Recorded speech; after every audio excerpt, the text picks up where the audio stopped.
Audible? Yeah, you are. Okay. My preferred gender pronoun is she or her. If you want to POI me, you can do so through the chat. And yeah, thank you. I'm going to organize my paper and set the timer. I'm going to start my speech in 5, 4, 3, 2, 1. The best gift that a human being can acquire from this life is the gift of time. It is the most precious gift that we can have exactly because it is the only thing in this world that are irreversible. Over the years, human beings have already tried our best to create or invent time machine based on the theory of physics and whatnot. But it has been seen to something that is completely impossible to be done to begin with. Exactly because there's a lot of externalities and there's a lot of backlashes and there's a lot of in us trying to find time machine to begin with. The question is, in government side, what if instead of trying desperately to find time machine to revert time, which is completely out of reach and completely impossible, we provide another proposal to make your life more fulfilling? What if instead of trying so hard to revert the time, we prolong the time that we give to you? We give full autonomy to you into deciding when you will want to end your life, into deciding when do you think your life goal has all been achieved, and to decide on your own to have completely experienced a life that is so fulfilling to begin with, right? The problem with the current concept that we have on life to begin with in the status quo is that here's the thing. When you are young, when you're a 10-year-old kid, for example, you have all the time and you have all the energy in this world. But what you don't have is money. You don't have capital to buy things on your own, to go to places that you want to see, to buy, I don't know, toys or whatever the things that you want to acquire, right? When you're becoming an adult, when you're reaching adolescent, you have all the energy and you have all the wage and whatnot, but what you don't have is time to begin with, right? You constantly overwork yourself, or I don't know, you constantly have new goals that you set for yourself every single week. That's why you join every debating competition every single week and and so on and so forth, right? You have all the energy and money to fulfill your life, to find new experiences, but you simply don't have the time. And when you're finally old, when you're finally reaching your 50s, for example, right, you have all the money that is the result of 50 years of being a corporate worker. You have all the time in this world, right? But what you don't have is the energy to begin with, right? That is the sole problem of immortality that exists in the status quo, right? Exactly because you will never have the capacity to live a life that is so fulfilling, exactly because it always exists on the wrong timing to begin with, that doesn't allow you to maximize what you're doing to begin with, that constantly creates insecurity and hauntings to you. What if I die tomorrow? What if I don't, what if I don't wake up tomorrow and what not to begin with, right? What do we want in opening government side of the house is a world where we live in immortality like Wolverine or Edward Cullen or Forrest Gump to begin with, right? When you can decide whether or not you want to end your life, when you can decide whether or not your life has been fulfilled to begin with, right? And doesn't necessarily have to experience necessary insecurity such as when do I finally die and whatnot, right? And to finally maximize the autonomy for people to finally experience their life to the max to begin with, right? One framing that all benches in this debate needs to agree, right? This debate needs to talk, and this debate goals needs to talk about whether or not maximizing the autonomy for you to decide your own immortality can create and result in a better and more fulfilling life and can maximize all the possible happiness and fulfillment that you can get in your life. One independent contribution that will come from opening government, right? Regarding how deciding immortality on your own personal decision is going to create a more fulfilling and maximizing full of happiness that your life that is out of externalities to begin with, right? We said that the problem that the life inside of opposition is going to experience is that this life is going to be so full of uncertainties and externalities to begin with and insecurities to begin with. You never know what's going to happen tomorrow or whether or not you're still going to live tomorrow. Yeah. Yes, in opposition, they might use this argument by saying that exactly this uncertainties is something good because that is the prerequisite for you to maximize every activities that you do to the fullest, to talk to your family as often as possible because you never know what's going to happen tomorrow and whatnot, right? But we say that this argument is impossible to begin with, right? Because alongside these uncertainties also exist pressures coming from society, right? It is impossible for you to spend time with your family all the time exactly because you're also needing to work, for example. You need to fulfill the needs of your family and whatnot. And the problem with that under their side of the house is that immortality is going to create fear of insecurity, that you're constantly going going to be running out of time to begin with, right? You're going to overwork yourself, for example, in order to sustain, in order to survive yourself, and not actually finding the time to spend with your loved ones or finding times to self-actualize. Exactly, because again, you're always, no thank you, you're always chased, and you're always going to be constantly afraid of being running out of time. You have to constantly creating or updating your life goals, that in 10 years I need to do this, in 15 years I need to become that, I need to become the CEO, I need to get into managerial position in my corporation and whatnot. Exactly, because again, your time is limited, and you're not in the full charge and in the full control and full autonomy of your own life to begin with, right? But comparatively, what's going to happen under our world, where we give full autonomy into people deciding whether or not their life goal has been achieved, and whether or not I want to die today or tomorrow or in the next 2 weeks and whatnot to begin with, right? It is the world where people are going to live like Forrest Gump to begin with, right? If you've seen the movie of Forrest Gump, throughout his life, exactly because he decides his own immortality, he can create so many self-achievement and also self-fulfillment that he wants ever since from his, no thank you, from his little kid up until he becomes an adolescent to begin with, right? He become a military general, for example, when he's 25 years old. He makes himself as a pianist when he's 30 years old. He become a professor 50 years later because that is something that his mom's always dreams him to be, and so on and so forth, right? All of this fulfillment can only be possible to begin with when you decide, when you let people decide their own immortality to begin with. All of these grand achievements will never be exist under opposition side of the house. They will never be able to excel in everything, exactly because again, you're going to be constantly haunted by the life goals that you need to achieve A, B, C, D, E, and so on and so forth, right? Comparatively, under our side of the house, when these people can end his life based on his own decision, look at Forrest Gump, for example, right? He can end his life when he is actually already peaceful and contented with the life goals that he's actually already achieved to begin with, and end his life peacefully with his loved ones, with his lovely daughter and wife. Now, engaging to the base case scenario that might come from opposition side of the house, right? They might say that this is completely okay because even if you, for example, die before you achieve your life goals to begin with, there is going to be, generasi selanjutnya that is continuing your fight and whatnot. But even in the base case scenario, when under their side of the house, they succeed in this limited amount of time of immortality, we say that that is not favorable because this succession is also not going to create any fulfillment for them, right? Look at Nelson Mandela. He spent 62 years of his life fighting against African apartheid. And now in 2020, that thing that oppresses African communities is already non-existing. But he also already doesn't live anymore, and he cannot see the fruit of his success of his work, right?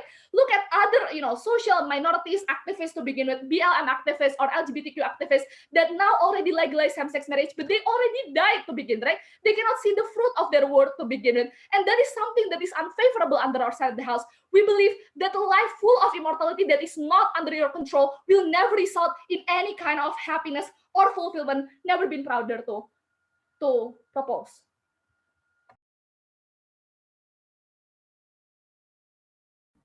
Okay, we thank the speaker for that speech. Now to continue to open the case from opposition, I call upon the leader of opposition.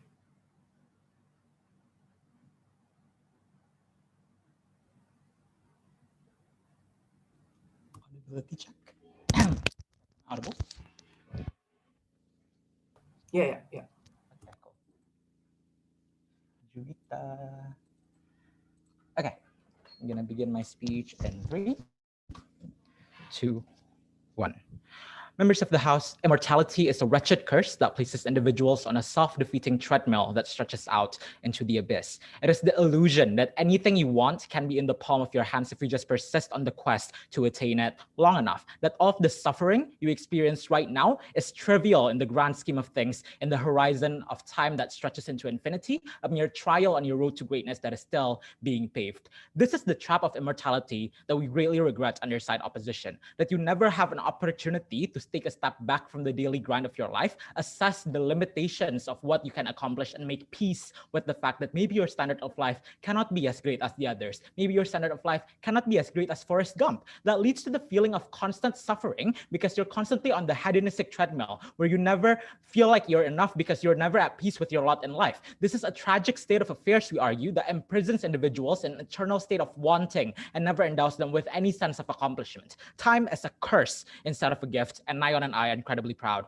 to oppose. Two rebuttals before we move on to like the rest of our substantives, right? Firstly, regarding how they told you there's going to be an existential fear that these people undergo because of their mortality. We can see that existential fears exist, but if you look at the current status quo, existential fears are fleeting in nature, like the new Twitter feature, right? That's to say they only have to exist for like a certain period of time before you are pressured by the mortality, by the sheer nature of the mortality. That means that you have a finite amount of time, so you need to get moving, ladies and gentlemen. And people are able to cope with that pressure to the extent that they are able to like get up out of their bed in the morning after having this existential breakdown, for example. As we see right now, a mortal fear and existential crisis is something that is regularly occurring, and time has shown again and again that we can overcome it. But the prerequisite of that meaning being attained and that trial being overcome is the pressure of time and exactly the nature of your mortality that can only exist under our side of the house. But secondly, regarding how they told you that people will overwork themselves and they're never going to be able to spend time with their family.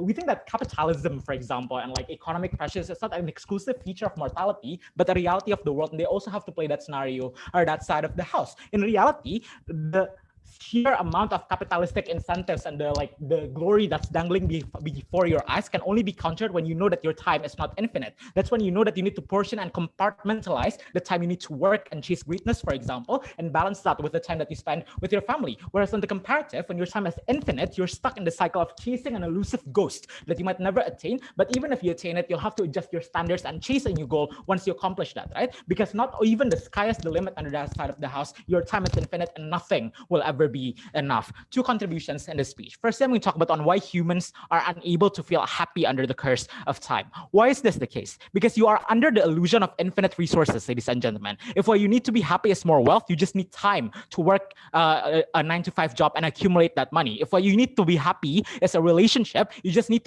time to encounter the one on the passing street and have that moment of serendipity, for example, right? Every single resource you need to be happy is preconditioned upon the time that you need to gain that resource, and that is why people will never be able to accept that their life has limitations, for example, and they might never attain the happiness that they so greatly want, right? They never get the chance to recognize just how much suffering they're inflicting upon themselves and adjust their own expectations of what their life ought to look like and make peace with that eventuality or that side of the house. What is the comparative if your time is finite, right? The comparative is that you know that every single act of resource consolidation you make is constrained by the element of time. So you have time to assess what is probably the peak amount of wealth I can get, or what is the type of relationship I can opt into, and you have time to be happy with that, for example, and come to terms with the fact that that's probably the greatest happiness that you can get in your life. You can adjust your expectations without having to feel like you failed yourself and everyone who has ever believed in you, for example, because you know that you are at the mercy of mortality, for example, and not everything is your fault, for example, right? On side government, you never get to come to terms with that because you never get the ability to calculate what is the peak I can reach in my life, because that peak is up like beyond the universe, for example, and non-existent, right? They're also unlikely under side government to ever exercise their ability to end their own life because they suffer from that disease of what ifs, that wondering what's waiting for them around the corner. What sort of happiness can I get if I just persist for one more day? There's such a finality to the act that people fear, the way that they fear making decisions to switch careers, for example, or things like that, right? That irreversibility is something that is terrifying and paralyzing. But at least in the status quo, you are forced to act upon that irreversibility. You know that if you don't switch your career now, you're going to waste your life saving away for a soulless corporation, for example, right? But with immortality, that time constraint is removed. So you're always in a state of hoping for better and never able to pull the trigger on your own life, for example. What this all combines to mean is that individuals will be locked in a state of constant self-oppression, where they refuse to recognize how much life is hurting them, for example, but they are also unable to exit the wretched suffering that torments them on a day-to-day basis. On our side of the house, the agency you need to end your own life is ended, ladies and gentlemen, and it is given to the hands of the universe, for example, and the choice is taken out of your hands. That means that people who are probably like suffering on a day-to-day basis, for example, do not have to make the decision that my life is worthless and meaningless and pull the trigger on their own life, for example. We take that cruel choice out of their hands and end their suffering for them, right? This is the most important thing in the debate, right? Because we're protecting the most vulnerable actors, that are the people who are like on a constant state of suffering on a day-to-day basis, rather than, for example, the people who can attain greater and greater things just if we just give them the resource of time, for example, right? We protect the most vulnerable actor, and that's why this is the most important contribution in the debate. But second contribution on why the finiteness of time grants value to the things that you have in your life, because what finiteness does is that it grants value to your day-to-day life, right? You know that everything that you're doing is something that has an opportunity cost because your time is something that's not infinite. infinite, right? What that means is that you will try to pursue things that will genuinely make you happy. You are able to balance what will bring you happiness in the here and now, for example, against the things that is an investment, the things that will like be hard for you in the here and now, but will bring you happiness in the future. We think that because you know that your time is infinite, you want to spend it wisely so that you maintain that there are things that makes you happy in the here and now, for example, right? But whereas in the comparative, you only constantly try to invest in what will make you happy in the future, and that's exactly why you get the culture of overwork and the culture of capitalism that OG so deeply regrets, right? But secondly, I think that you're also able to like the things that you do in your life is meaningful precisely because they're not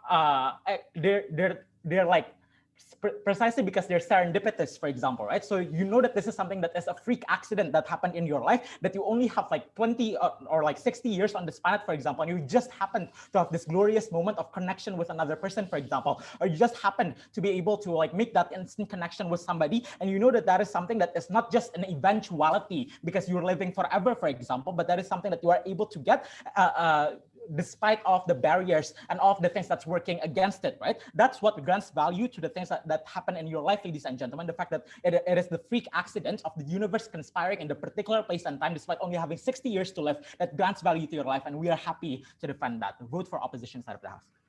Opening opposition side of the house. Hey. We thank the speaker for that speech. Now, to continue on the case from government, I call upon the Deputy Prime Minister.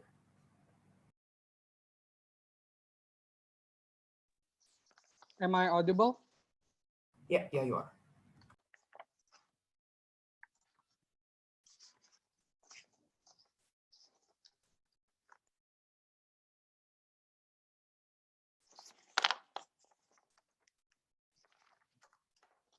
I'm just gonna set my timer.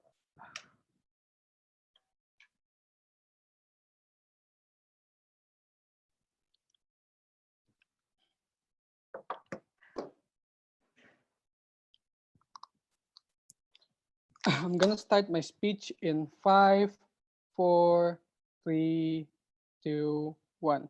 Adjudicators, the one thing that I'm going to contest from Ka-Adam is that in his belief that something that's uncertain, something that's finite, is something that is good, right? We don't think that's the case, because understand that limitation will always come with the fear of what ifs that Ka-Adam said himself, for example, right? Because understand that all of the what ifs that who is that forget or Ka-Adwita, as I explained in the end of the day, right? Because understand that what happens on your side of the house is that you will see death as something that is inherently scary, right? You will see death as something that is inherently not good for you, because in the end of the day, what happens is you'll always be pressurized with time. You'll always be pressurized by the fear of death, of how you have never been productive in the end of the day, right? Because exactly if Ka-Adam says that people are greedy on the side of the house, we think that that characterization exists on your side, right? What happens on government is that we will understand that exactly when we are feeling fulfilled, we can end our lives. On government, we vouch to greet death as an old friend. Before moving on to my substantive, two pieces of rebuttal against the case of Ka-Adam, right? Number one, when she said that, when Ka-Adwita said that most likely when you have existential fears, for example, it's something that you can cope up with. We say no, right? Most likely you have to understand that existential fear, for example, does not only happen when you are, when you are at your bed, for example, sleeping. What happens is that it's a repetition of you every day seeing yourself, for example, not being able to fulfill your goals. It's that you every day seeing yourself never being able to be happy what you have, for example, exactly because you've always wanted more to begin with, right? Exactly because that you are always pushing yourself. That's the capitalism that we think that happens on side opposition, right? But understand that on our side of the house, most likely what happens is that people would also most likely be able to have time to have the ability to invest on many different things, right? Most likely on opposition, your choice is limited, right? We have to invest wisely as the head of the house. But understand that most of the time humans make mistakes, right? We invest on things that we think are important, but actually not down the road. And what that happens is that leads to the fear of regret. All you have on side opposition is that you have that illusion of power, thinking that your choices matter, when in fact it doesn't actually lead you to any significant thing. I think that's the harm, and that's what causes the existential dread that happens on side opposition. I'm only going to extend one thing on my speech. I'm going to extend onto why on our side of the house self-fulfillment and self-actualization happens. We agree with Ka-Adwita that, for example, life is something that has to be maximized to the fullest. But the problem that they never see on the side of the house is that these kinds of accessibility to the fullest is just something that's not accessible to everyone, right? Because number one, people don't have the capability to pass different barriers that they see aside opposition. Or for example, two, simply the fact that the things that you want actually to do is not available in the current status quo. We're talking about you wanting to explore the stars, but being born in the 1650s, for example, just wondering what is outside of this world, and that's only capable and only be found in 1965, for example, right? Or how, for example, you want to enjoy just spreading through the world, but the status quo never allows it due to the sake of patriarchy, for example, because you are a woman, or how you can just never, embrace your identity as part of the queer community to begin with, right? Those are the constant limitation that the time this allows you. Those constant things of you having to be pressed down over time, for example, right? Understand on government, what we want is only an extension of your free will. Because the only time for you to be truly free of all pain is when you have the capability to experience everything you want to experience, when you have the ability to be able to overcome those kinds of struggle that you have, for example, right? That's why on our side of the house, understand that when you, for example, when you work hard for things, for example, that's why you have more likely and more essence to see what you want to be realized, for example, because you simply have the time to accumulate. If you fail once, just fail 100 more times. We don't care. You have that ability, for example, to actually actualize yourself. And even if the regret comes, we think that regret happens on both sides. It's even worse on this side of the house because of the what ifs I invest on many different things, right? For example, but let's talk about more actors, right? Because side opposition wants to talk so much about actors, right? Let's talk about underprivileged people, for example, right? We think that on our side of the house, this bill will be much better, right? Because most likely, number one, we give them the agency of time to break through the many different barriers that you have on the status quo, for example. If you are non-experienced to break through because you don't have the access to different things, those access will come over time once you work and gain your opportunities, your abilities to move forward to the future and become much better. For example, the recollections of many different skills and memories that happens, or how, for example, you will not be forced to be a closeted person in the end of the day, right? Because the society gradually will become much more accepting. But understand that on our side, we are not selfish. We understand that people sometimes will feel tired. That's why they can decide when their immortality ends, right? Because you have the full autonomy if you want to die. You have the full autonomy of deciding if this life is already fulfilling enough for you, or if you suffer, maybe then you just you just end it right then, right? But understand that on our side of the house, we vote for better self-actualization simply because our free will is inherently free, right? Because it's not being chained to the social construct that is time. It is not chained by that one what ifs or what you do is something that will always impact the future. We say scientists on our side of the house has the ability to fail even more, to progress the future, to progress what our society wants. We say social movements have more ability and more capital of many marginalized society to put on and fight against whatever is facing them. But then let's talk about social movements in the end of the day, right? I've already taught this before, but I'm going to talk about it again, right? This is when Mutiara's harm kicks in. Because people who are fighting for equality, fighting for justice, will less likely get that fulfillment on your side of the house. Because people like Martin Luther King will never be able to see the progress that society is able to conjure right now simply because they are dead to begin with. Right? They never see that fruit of the labor. This is something that's not engaged by side opposition at all. Because on the best case on your side of the house is that when people is able to be alive and see their movements, they don't know to the extent of their movements and how their legacy is able to impact people above them. On our side, we give them that fulfillment. You'll be able, Martin Luther King will be able to see the legacy that he puts to his brothers and sisters of color, able to see how life is, able to see how society is progressing to be anti-racist, for example, in the end of the day, right? The worst case on this side of the house is that these people will die without seeing their labor put out. This is when self-fulfillment does not happen. Because side opposition, they will always wonder on their deathbed, did I do enough? Was what I do worth it? Was whatever I want to experience something that's actually good for the people? Does it actually leave people to happiness? Does it leave my things? We say self-fulfillment happens when your free will is inherently free. On our side, we greet death as an old friend. Never been prouder to propose.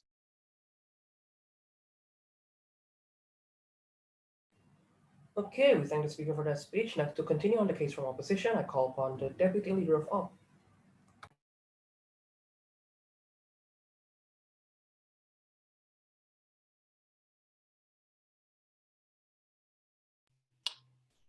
Hi, am I audible? Yeah, you are.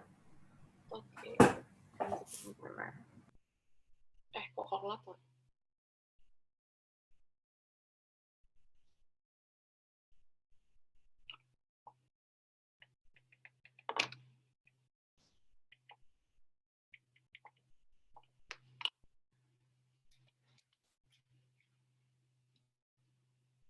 I'm going to start my speech in 3, 2, 1.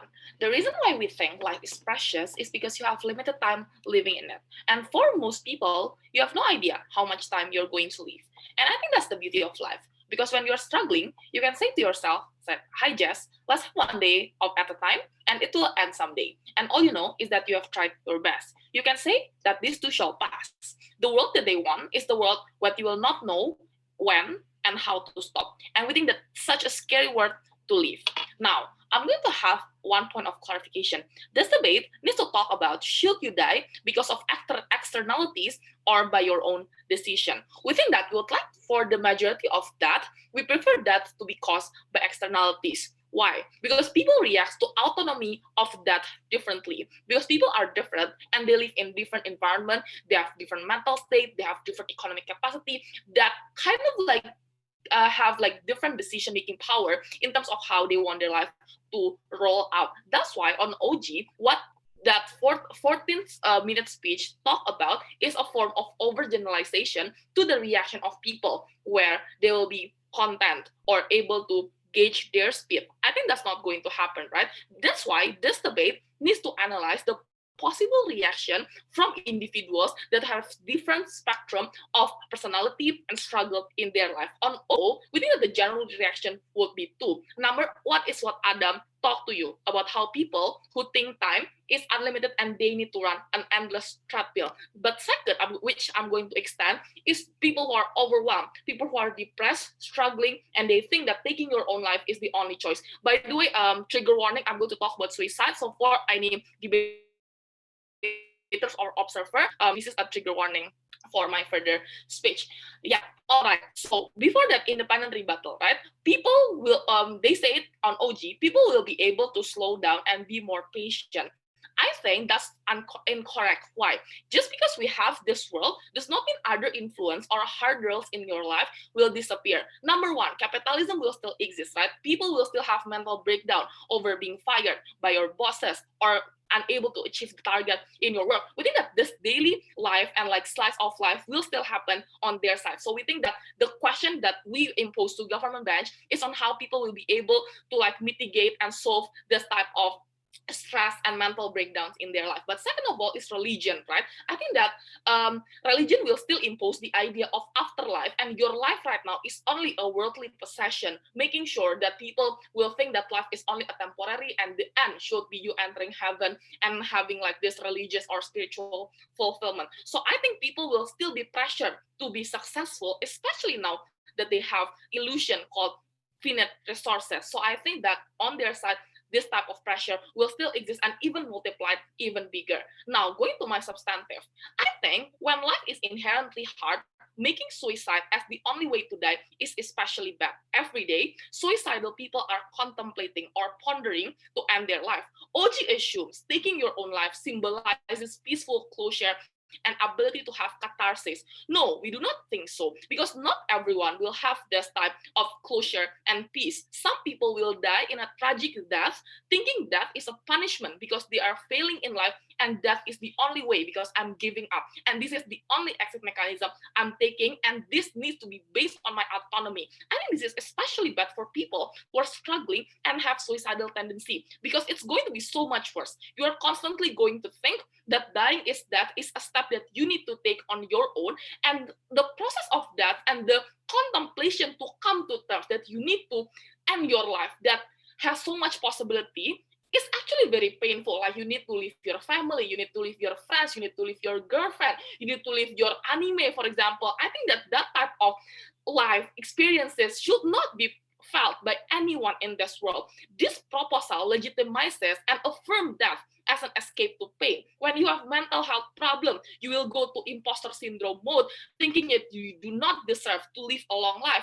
In our world, the comparison is that you will strive to receive the death by externalities because you think that you need to finish your life. You will go to psychologist or you will go to mental health therapist, for example. And I think that is a much more preferable agenda that we need to have in this life. Right now, what we are going to have in the status quo, the universe that we prefer as OO, is that we want to have a compassionate societal relationship. In the world where government bench won, the world will misinterpret giving up with the willingness to die. And when you tell your friends, when you tell your family, I'm so burned out with work, I'm breaking up with my boyfriend, for example, I think that they will misinterpret that by saying that, okay, maybe you need to think whether you want to live longer for I don't know how much time, or you need to die right now. And it kind of legitimizes that this solution of that is the one-stop solution from pain, right? While when we have like limited amount of time,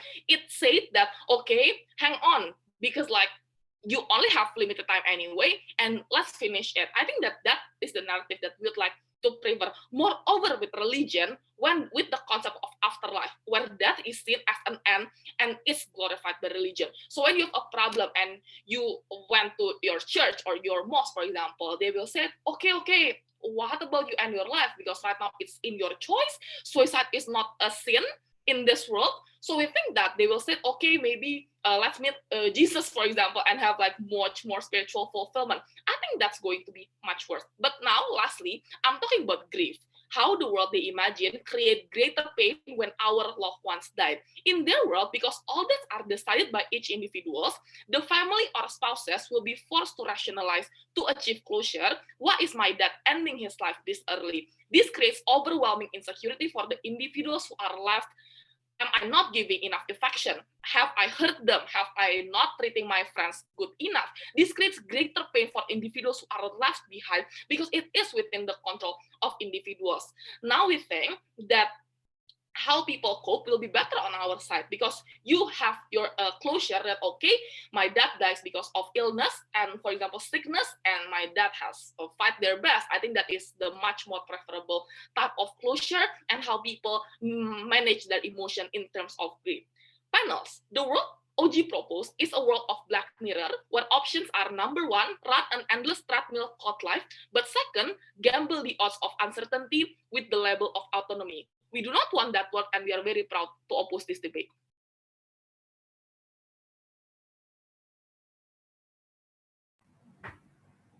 Okay, we thank the speaker for that speech. Now to open the closing half of the debate, I call upon the member of Gov. Okay, checking. Am I audible? Yeah, you are. Okay, good. If anyone want to POI me, just type it in chat or interrupt me. There's no problem. I'll monitor both. I'm going to start my speech in 3, 2, 1. In this world, closing government is not satisfied with the notion that immortality is merely the playground of how would individuals mentally process this in a personal life basis. We think that immortality, the great benefit of immortality, is its possibility to create a better world, a world in which capitalism is either truncated, so it doesn't create so much suffering, or capitalism is abolished altogether, so that the solution and the answer to the mystery of our lives is the transformation that's being brought forward by immortality, rather than because simply we have time or because we have better way to process feelings. But before that, there are several independent rebuttals on the case of opening opposition. On the case of opening opposition, here is that basically twofold. The first is the idea that value comes from constraint, members of the House. We accept that value does sometimes come from constraint. When you are forced to optimize, when you have limited time available, then you create valuable things. You work hard. You ensure that things are workable. You focus and therefore create better. But that is not the only source of value that is possible. It is also possible that value are derived from growth and achievement.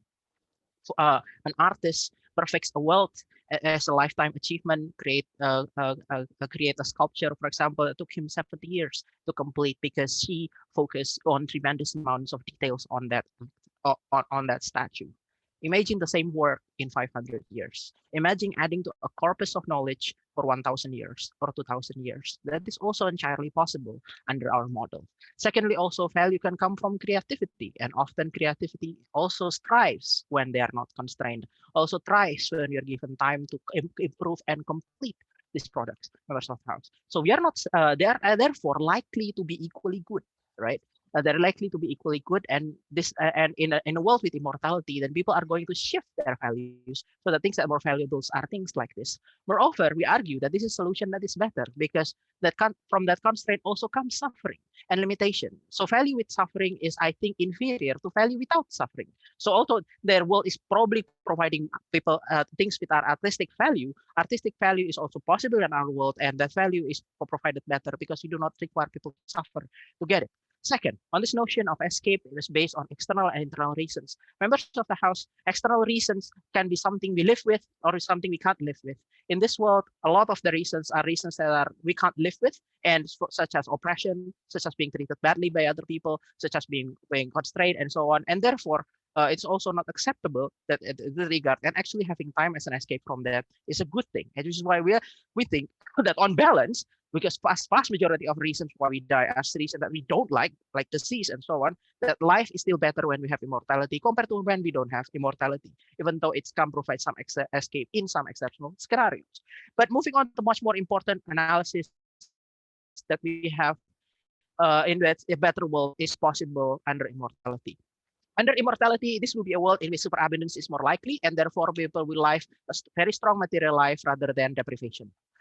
In this world, we are more likely to be able to invest resources for science, since we are not deprived for feeding ourselves and other material physical needs. We are also more likely to retain talented individuals before people don't die. And also, we are likely to have people have long-term outlook rather than short-term outlook because you have all the time in the world. That is the gift of immortality. We think that this means that we are able to invest in science and technology development to a much greater degree. And crucially, in my analysis, this is where I go sci-fi, that will enable us to go to space. Once we are able to go to space, then we are able to obtain resources to amounts of such unlimited nature that capitalism is no longer necessary or very strongly constrained. What we are talking about. So if we want to, for example, want to gain energy, what we can go is that we can go from the sun, create a very effective solar panels and use batteries to store that technology and transfer them to Earth. It takes them time to send them to Earth.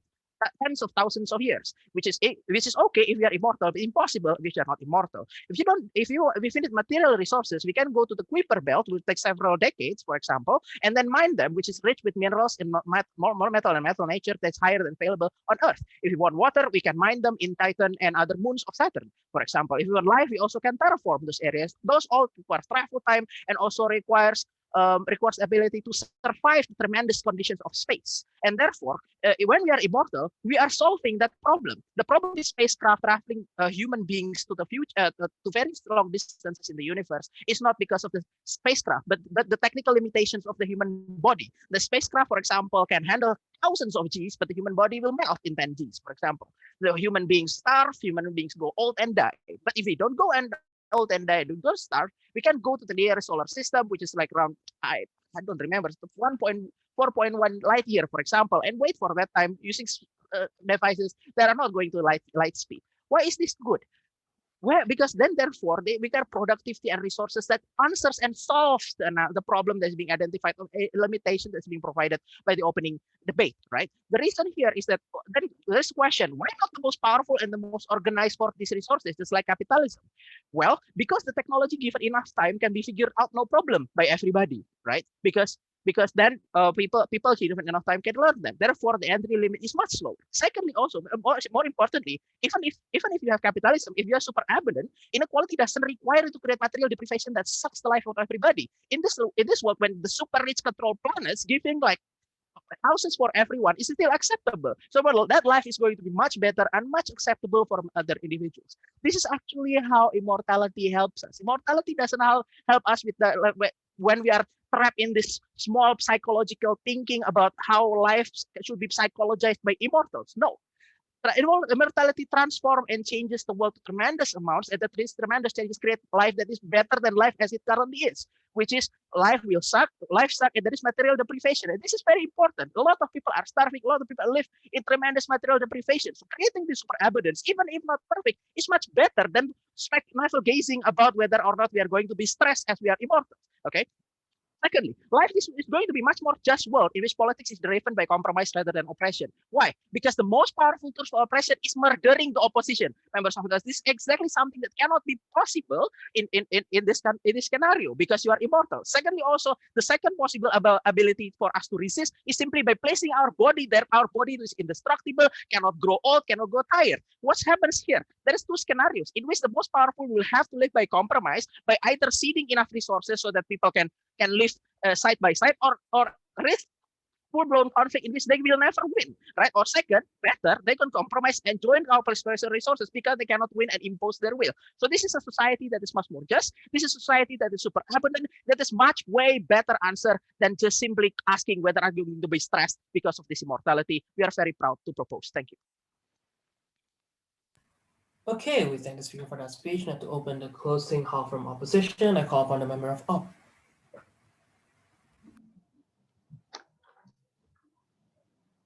Am I audible? Yeah, you are. Okay.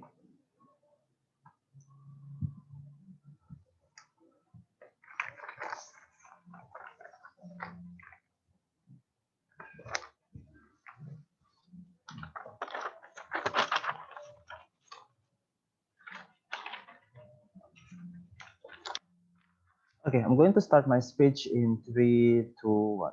The debate of opening bench that talks about individual failures and fulfilled life is extremely uncertain to be manifested in both sides of the house for three reasons. First, because there is, still some people that derive better life meaningfulness when they do have longer time to live. There is some people that also have the ability to derive more happiness when they have lived shorter life. It is based on individuals' prioritization to compartmentalize things on their life based on their individual's life plan, based on individual preference. If they, for example, love their family more than money, probably they want to enjoy more life, more years in their life to spend the time with their family. But if individuals derive happiness from having money, from spending it, probably they want to have shorter amount of life because the value of money deteriorates over time and pragmatic wealth acquisition is something that will desensitize you if it happens over years. So it's uncertain because it's based on individuals' preference, not based on how much time that they have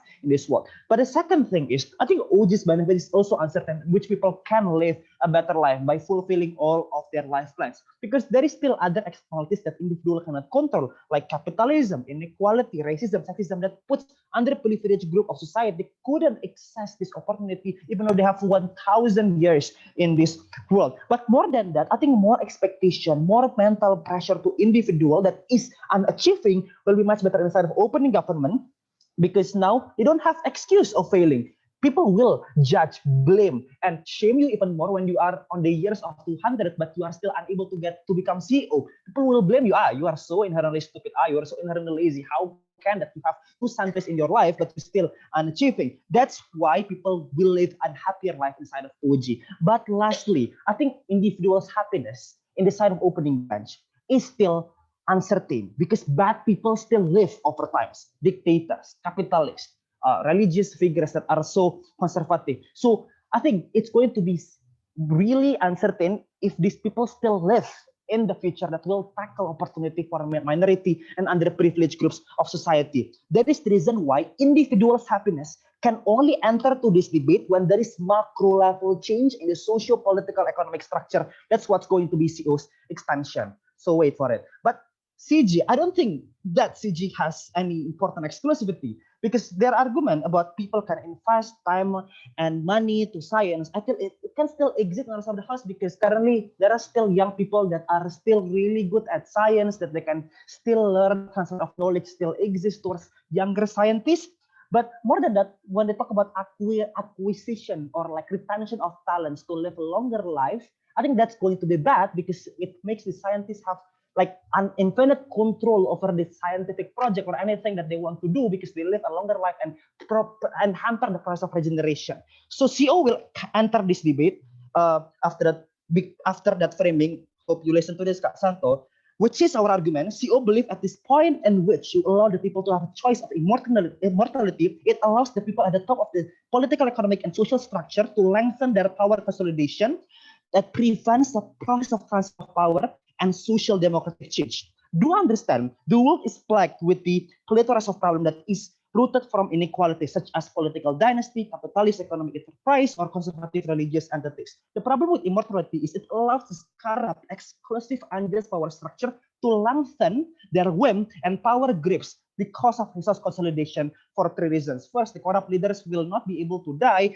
and they will choose to continue his administration. The longevity of the oppression continued over time. Second, the capitalists and the money economic enterprise can expand their power grips to the process of resource acquisition by buying up more lands, by lengthening their time in particular important position in the corporations, or lobbying more politicians to vote for their pro-capitalist agenda because they have longer time to live.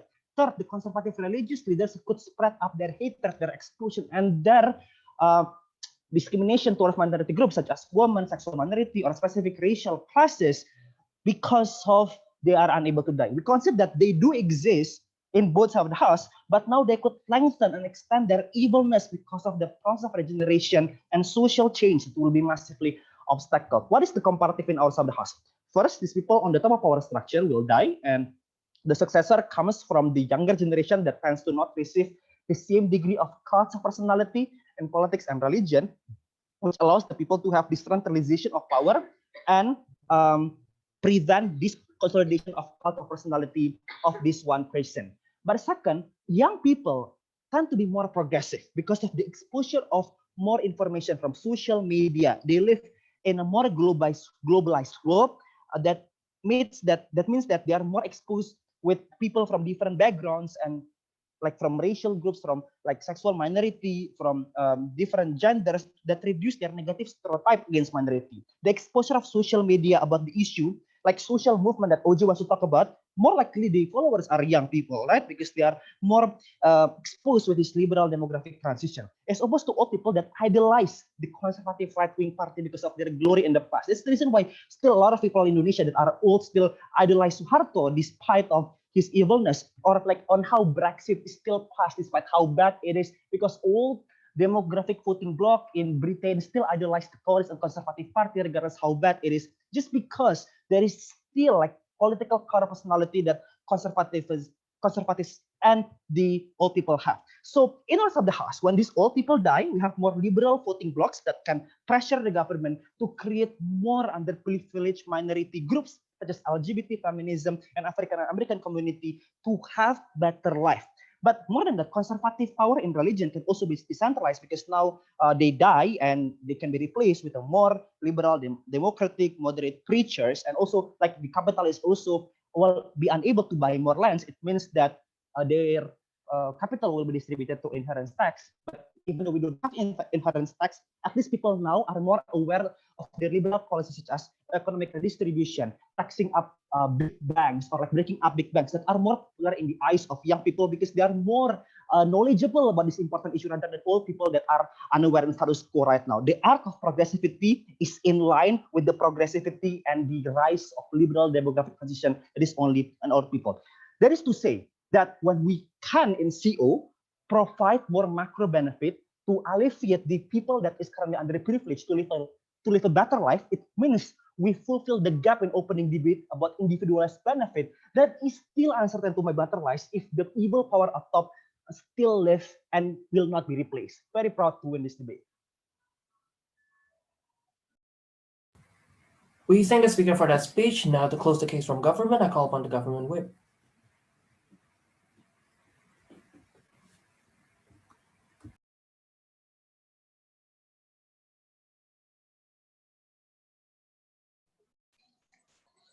Check, am I audible?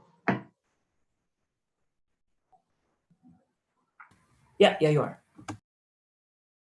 Bentar ya, minum bentar.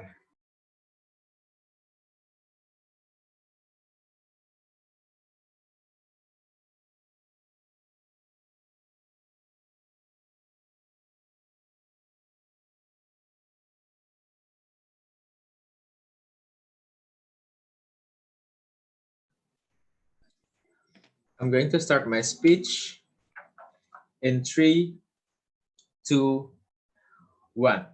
Ladies and gentlemen, I think that the most important case is only the case that is brought by closing government, right? Because what you need to consider is that most of the problems that human is currently facing is the problem that is centralized on the constraints, on the idea of there is the existence of limitations, for example, right? The idea of structural oppression where poor, for example, cannot access food supply, it's because natural resources in the current status quo has been acquired by capitalists, ladies and gentlemen, right? I think under closing governments are the house, for example, where humans are immortal, I think there is a very rigid idea of science exploration that exists under our side of the house, right? Natural resources, minerals, and gases can be explored even more in the space, for example, right? I think this is something that has never been engaged by both side of opposition side of the house, ladies and gentlemen. It will disallow, for example, these capitalist individuals to be able to monetize and also monopolize the natural resources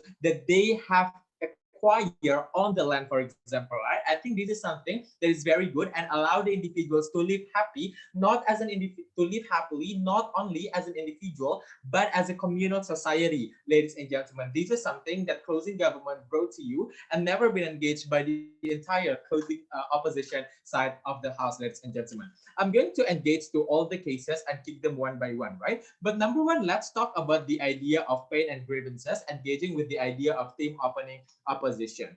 Look, what the idea of team opening opposition tried to mention to you is that this particular this killing people with externalities, for example, is necessarily something that's good. It will lessen the pain and grievances of their relatives, for example, because if they have the relative that decided to kill themselves, they will be able to question themselves whether or not they do not give affection enough, and so on and so forth, right? I have two responses upon this. Number one, I do not necessarily team opening opposition never explain to you why then it is something that is really bad, right? Because sometimes people unconsciously, for example, give less attention to their son, for example, noting the fact that they are always busy to, for example, work and so on and so forth, right? So I think that the idea of this under our side of the house will be able to allow this individual to self-evaluate themselves even more, right? Because you need to be able to pay attention and be more conscious, for example, to give affection to your son, ladies and gentlemen, right? So I think that this particular evaluation is necessarily something that is good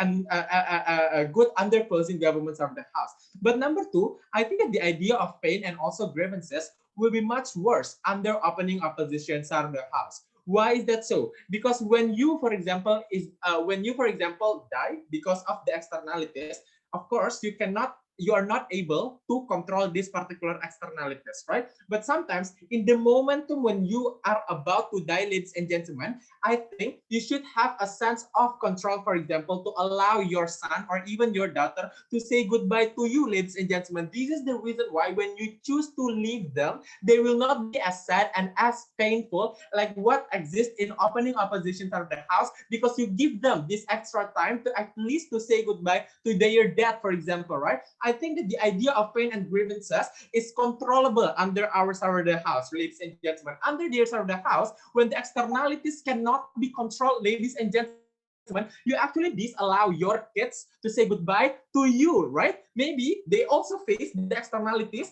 that they cannot run away from. Like for example, they are in the middle of their grand final, ladies and gentlemen, right? I think this is the reason why, at the very least, under our side of the house, this is something that we can control and will lessen the idea of pain and grievances under closing government side of the house. But second, let's talk about values. They told you that values exist because there is the idea of constraints, right? But I think my member has already told you that what is more important than this is that the manifestation of your value at the end of the day, right? When you know your time is limited, for example, your manifestation of values, ladies and gentlemen, will always opt into an instant gratification, right? You, for example, do not care what would happen. At the very least, you can manifest your value into something that is real in the current status quo, ladies and gentlemen. But under our side of the house, ladies and gentlemen, we value the process. We find value in the process of manifesting our value, ladies and gentlemen, right? We do not necessarily simply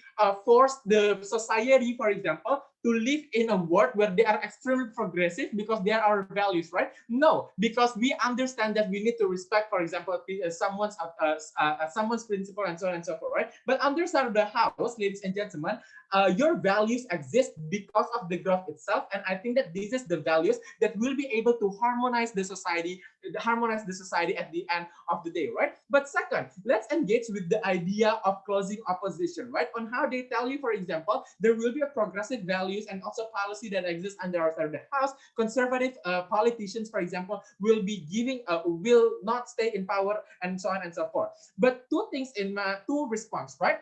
About bad people will stay in power. No, I think if you are too autocratic and too rigid, like what closing opposition side of the house, your people, there will be continuously massive opposition, for example, that always go against you. Your life will be actively threatened. Your family will be attacked on the street, for example, right? These continuous threats might be the reason for you to give up. Because look, just because you might be immortal does not mean you have immune mentality to continuously face these hardships, ladies and gentlemen. If you are too conservative, like what, for example, Zudi told you, ladies and gentlemen, I think there will also be a constant threats that your opposition give to you, right? So this is the reason why we understand human must always have their maximum limit to finally give up. A leader of mafia, for example, might no longer want to be a leader of mafia once he saw his daughter was killed in front of his eyes because of his rival, right? This is the reason why the burden that they need to explain whether is it true that every scenario would make this individual to stay in power just because of their immortal. We say it is not. Second, the only way for you to topple down powerful individuals, ladies and gentlemen, is through continuous fight. And this has been brought by my member of opposition, right? There should be a continuous and constant and consistent movement for you to achieve something. Under our side of the house, the likelihood to fight the powerful individual will be more likely to be success. Because a chief commander, for example, who has been habituated to fight against this person already know what type of rival are they fighting? No. What is the weakness of this powerful individual? Under your side of the house, once the chief commander die, for example, the operationalization of your troops, for example, will be crumbling down, ladies and gentlemen. And the idea of the adjustment will no longer something that we want to take under our side of the house, because it will make this particular powerful individual to be powerful at the end of the day, right? I think what I'm doing in this debate, ladies and gentlemen, first, I think that the idea of glorification of my member's speech, ladies and gentlemen, is no longer necessary, because without that, I think we are winning. But second, I think I have engaged dismantle the power of our contribution coming from OO and CO. We are very proud to close this debate. We thank the speaker for that speech. Now to close the case from opposition and to close this grand final round, I call upon the opposition whip. Hi, can you hear me? Yeah. Okay.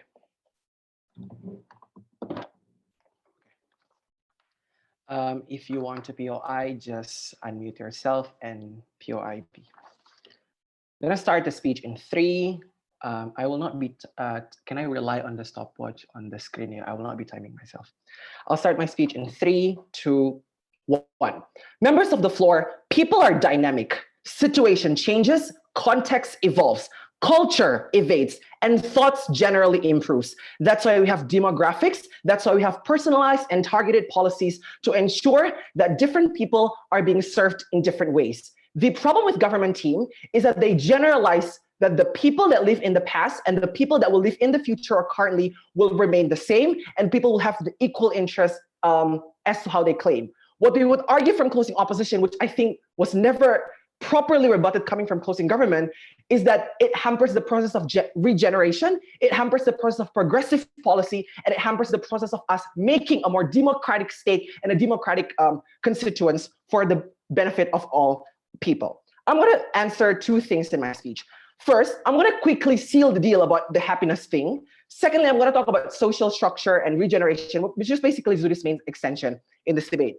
But before anything, I'd just like to clarify this one unique point coming from closing government that talk about you find value in life when you have more time. I don't know how this point will be articulated or assessed, because what's your value? What's the point of value, right? You do trial and error in closing government and you continuously fail, and the possibility of being success is a little as well. So on that side of the house, the value is still questionable as well. But what we argue coming from opposition, The value of human being should not be assessed by the success that you reach. You are worthy for who you are, and you don't have to achieve any success to be considered a valuable society or valuable human being. We don't think that the entire government team to say about value and time to invest is necessarily important. Secondly, let's deal with happiness. I think, and just a matter of clarification, closing opposition did not completely leave behind the debate about individual level. What we say is, in order for you to assess this individual level, it's very difficult. And the precursor to assess this individual level is exactly the macro benefit that Zudi claims on our side. So it's unfair for any adjudicator to say, oh, they go away and leave behind the debate about happiness and individual, because we provide justification as to why happiness should not be the ground. It is opening team's burden to explain why happiness and individual fulfilling life should become the parameter to adjudicate the debate. But so far as I hear from the opening debate, no explanation. It's only in Zudi's speech that clearly explained that. Let me quickly deal with this. OJ says, time heals everything. Time covers everything. The failure of one's life isn't contingent upon time. There are multiple factors that contribute to one's failure. You can have 4.0 GPA, but still can't get the job you want. You can perform well in life, but still people doesn't like you. You can still be very good and loving and caring to your partners, but they will still leave you behind. But secondly, OG and CG says we need a longer time so that the social movement kind of argument, and then CG talked about technology and development. What we say coming from closing opposition is that one, those fights can be continued by the future generation. CG doesn't say anything as to why future generation can't do the technology thing and can't do the resources, taking resources from other planets thing. I think future generation can do and can continue that. The only consequence argument we have coming from OG to say that you can't taste your fruit of labor. Like, this argument is important to taste the fruit of labor for three reasons. Number one, it's very selfish for you when you want to create something, but you want to get benefit over it. It's not a pure fight over social movement. If you really want to fight for social movement, irrespective of whether or not you will taste it, then you will help it. It's not a genuine help for the fight of social movement. But secondly, you can still get some degree of benefit from getting legacy, that it's your programs or it's your movement. People remind you as well in the future. But thirdly, I think value of point of social movement in the past might contradict the current social movement as well. So there are conflating values in between social movements that opening teams cannot also materialize as to why the social movement will be good on your side of the house. So that's to conclude, the happiness thing, the fighting for social movement thing, time heals everything, is untrue. So what to conclude in this first issue is that we engage with this. But what we're saying coming from closing opposition is that the assessment of the debate based on individual level of happiness is uncertain. Because if an opening opposition cannot give you any justification as to why an unpredictable death ensures fulfilling life. That is why we move on to our second issue, which is exactly about social structure and regeneration. What is the contribution Zuri talked about? Zuri tells you two harms. First, there are remaining bad actors, corrupt leaders, capitalist greeds, and conservative leaders.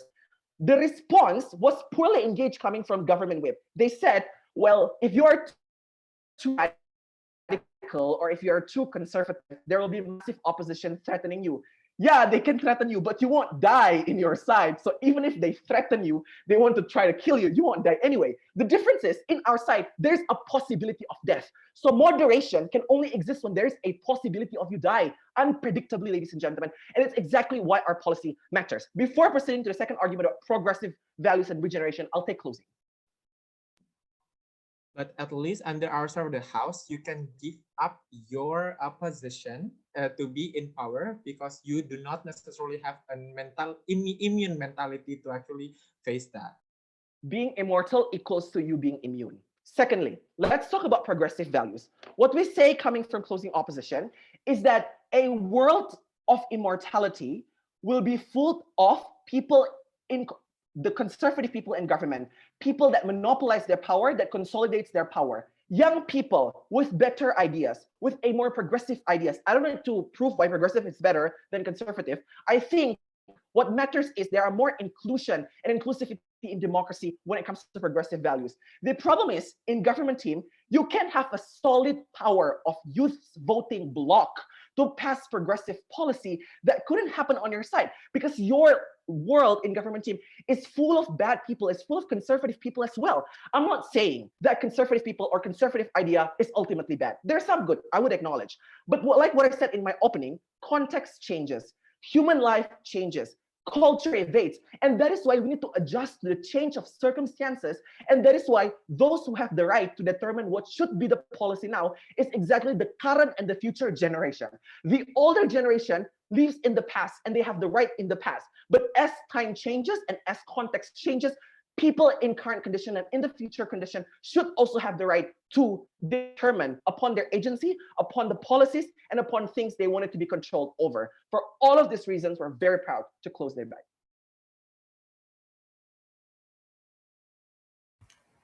We thank the speaker for that speech. That would be the end of the round. Virtual applause for all the people and for all the speakers in this round. Woo! I think